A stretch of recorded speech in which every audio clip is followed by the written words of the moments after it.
all of our hands. That's like fine. It's weird. No, it's really weird. Hello there. We are the Animation Chefs, and we want to talk to you about a fantastic movie we saw called Kubo of the Two Strings.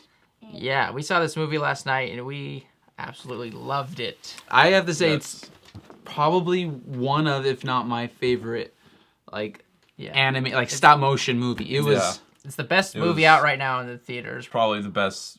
I think it's the best animated movie of this year, maybe the past 2 years or so. Yeah, and for many aspects, it's not just the animation was good or the story was good. Like everything. It was just a very quality made movie. It was incredible from start to finish. There's things in there that look like CGI that actually aren't. If you look in the behind the scenes, that are just amazing. Yeah, I had to keep reminding myself during the movie that this was stop motion. These are figurines, and I tried to do that because I wanted to enjoy it more. I felt like I was thinking if this movie was CGI, would have I enjoyed it just as much? Yeah. And I don't think so because it's the whole. It's like seeing a Miyazaki film. The fact that he draws every individual picture makes me enjoy it that much more because I know how much work was put into it. Yeah, and Miyazaki, for those who don't know who he is, he made Totoro and Ponyo and Spirited Away. And I had that classic. Yeah, I had that feel because this film's set in ancient Japan, so it had that folklore that you weren't entirely tuned into, but you still accept it. You're like, okay, people can fly. Yeah, people have these spirit things, and that's just normal. Yeah, very magical movie. And also, being stop motion animators, we were probably constantly looking at how they did certain things with animation. And we're like, is that CGI? That can't be real. And it's crazy how they did a lot of the things. I was looking for thumbprints. Did you ever think about that? Because I don't know if they used clay even. Definitely buying this for the behind the scenes when it comes out. Yeah, definitely. Yeah. So things we liked about the movie, it was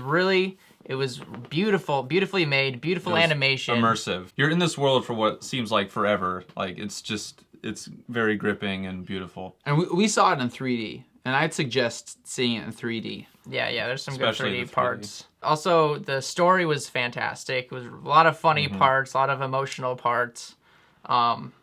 It's very bravely dark. It's a movie you can take your kids to see and they'll enjoy it. But it's pretty scary at some parts too. Some of the beings in there are not super kid friendly, so maybe not under 4 or anything, they might start crying. Now, speaking of some of the beings, and this was in the trailer, so no spoiler, is the skeleton in there. It's a skeleton monster. That is the largest stop motion figure creature thing that's ever been created or animated that's for ever a feature been used film. for an animation. Right, and at the very end of the movie, stay for the credits. The credits are fun to watch. Yeah, definitely. And back to the story. A lot of it is it's not super action packed. It's not fighting the whole time and stuff. It's more of they're on a journey. They're on an adventure.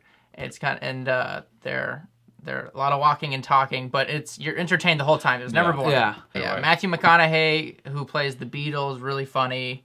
There's a lot of good chemistry going on there. But I'd say Matthew, the beetle man, and that'll make sense when you see it, and the little origami figurine that, spoiler, moves around.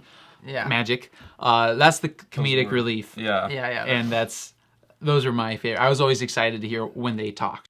A couple fun facts about this movie. It took 5 years to make. 5 years. When you see it, there's this boat scene. You'll know what I'm talking about. That took 19 months. And animation usually does take a long time. Well, something like that. Something of this scope. Yeah. Wasn't it the longest stop motion? It was the longest stop motion feature film by 1 minute, beating out Coraline. Yeah. Which was produced by the same company. Yeah. Never felt boring. It was well paced out. But if you think about it, what's impressive with any stop motion movie like Fantastic Mr. Fox or Nightmare Before Christmas is when the things that we do, just the simple stuff, we're usually moving one, maybe two things at a time, or one character, and we're moving multiple parts. But with this, there's so many moving parts, so many things to pay attention to. Yeah.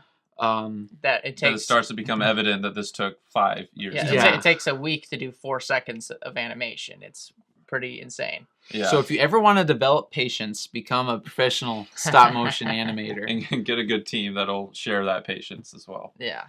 So, in conclusion, great movie. Go and see it. It deserves more attention than Totally it's getting. worth your ticket. And tell us what you think below. If you saw the movie, tell us what you thought below. If you disagree with us, please tell us. We'd love to. If you disagree, you're wrong. No, but we'd love to talk to you in the comments. And yeah, great movie. That's all I have to say about that. And that is our kind of review and impressions of Kubo and the Two Strings. Is that Tale of the Two Strings? It's called Kubo. It's called Kubo and the Two Strings. Kubo and the Two Strings? Yeah, I don't think there's a tail in there. Okay. See you next time on Animation Chefs. Bone. Animate.